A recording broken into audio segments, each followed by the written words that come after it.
গুন্ডারা 25 লাখ টাকার দাবি করেন। হ্যাঁ বন্ধুরা, অনুরাগের ছোঁয়া আজকের পর্বে আপনারা দেখতে পারবেন দীপা যাকে পুলিশের অফিসার সন্দেহ করছে সেই দিনই পুলিশের হাতে ধরা পড়ল দীপা।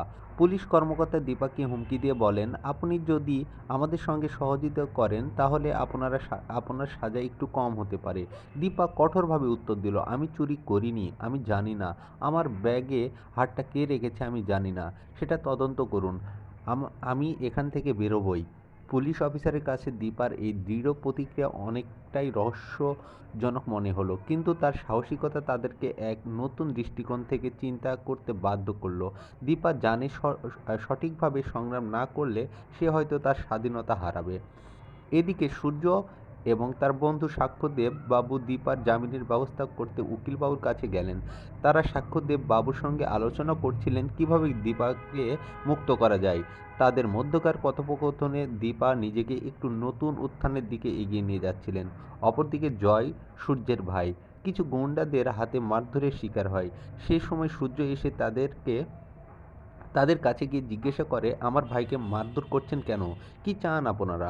তখনই গুন্ডারা বলে 25 লাখ টাকা দাবি করে। সূর্য তখন কোনো প্রতিক্রিয়া না জানিয়ে 25 লাখ টাকার একটি চেক হাতে তুলে দেয়। জয় সূর্যকে ধন্যবাদ জানিয়ে বলে, আমি কখনো এমন ভুল আর করব না দাদা। সূর্য জয়কে বুঝিয়ে বলে, দীপাককে বের করার জন্য কাল তোমাকে থানায় যেতে হবে। তোমার দায়িত্ব ছিল সব কিছু জানানো। তুই কোথায় ছিলি? সূর্য তখন দীপার মুক্তির জন্য নিরলস পরিশ্রম করছিলেন। তখনই সোনা ফোন করে সূর্যকে জানায় যে চারুর অবস্থা খুব খারাপ। সূর্য তাৎক্ষণিক সেখানে চলে যায়। অন্যদিকে মিশকা টিভিতে দেখে দীপাকে চুরির সন্দেহে থানায় নিয়ে যাওয়া হচ্ছে। দীপা যখন বুঝতে পারে যে সূর্য তাকে বাঁচানোর জন্য সবকিছু করছে, তখন মিশকা রেগে যায়।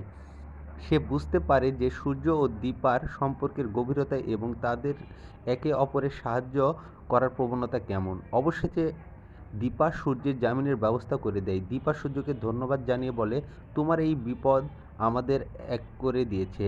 সব দূরত্ব মিটিয়ে আমরা আবার একসাথে থাকব। তবে এই সময় সোনা এসে চারুকে নিয়ে বলে, তুমি যেখানে যাবে সেখানেই এরকম হবে, তোমার লজ্জা তো হয় না? দীপা কিন্তু সাহসিকতার সাথে সোনার উত্তর কিছুই বলেনি। তখনই সাক্ষ্যদেববাবু এসে দীপাকে জানায়, উনি এখানে নেই, কিন্তু ডাক্তারবাবু জামিনের ব্যবস্থা করছে। উনি ফিজিক্যালি এখানে না থাকলেও তার সাহায্যই এই জামিনেই সম্ভব হয়েছে। এই ঘটনা থেকে দীপা ও সূর্যের সম্পর্ক আরও দৃঢ় হয়ে ওঠে, যেখানে সত্যর প্রতি তাদের অনুগত এবং একে অপরের প্রতি বিশ্বাস আরও গাঢ় হয়। এই গল্পে প্রতিটি চরিত্রের মধ্যে গভীর সম্পর্ক এবং তাদের লড়াই তুলে ধরা হয়েছে।